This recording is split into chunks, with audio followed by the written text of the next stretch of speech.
Virus coverage, a Utah woman and Utah senator are teaming up to get some answers. This comes after a group claims they've experienced life-altering injuries that they believe are from the vaccine.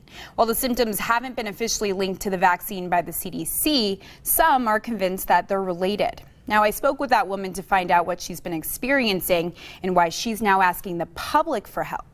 There's no question that the vaccines do save lives. Brianne Dressen is a preschool teacher in Saratoga Springs who participated in the AstraZeneca clinical trial back in November.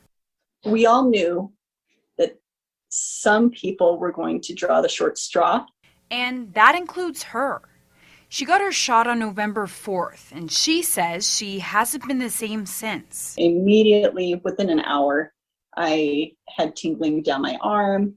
And by the time I got home, my vision was blurry and double. But that wasn't all. My sensitivity to sound and light had become so severe that I had to have earmuffs on all the time and sunglasses. She says that's when things took a turn for the worse. So I had this weeks-long neurological decline. Nobody knew what was going on. I called the test clinic several times. Finally, 2 days later, they had me come in and they did a neurological exam and they said, "Oh, it looks like you have MS." Her symptoms continued to worsen, and just before Thanksgiving, she says her legs stopped working, sending her to the ER. But after running several MRIs, CAT scans, and lumbar punctures, nothing. I spent the next several months of my life trapped in my room by myself, completely alone and in silence. Even the sound of my husband's pants swishing was too much for my ears. We put towels on the windows, trying to make it darker. And it was a nightmare. No answers, no relief, no hope. I missed out on Christmas.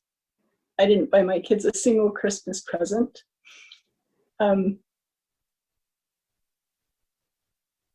I've missed out on months of their lives. She spent months teaching herself how to walk, eat, and form sentences again, all while she traveled near and far to try and get some answers.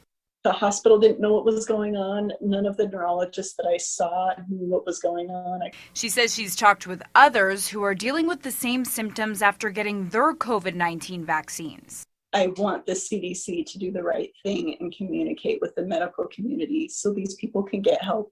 And while she calls herself pro-vaccine, she believes the people who are injured are being left behind. We absolutely can have the vaccines and we can take care of the injured. This does not need to be an either-or thing.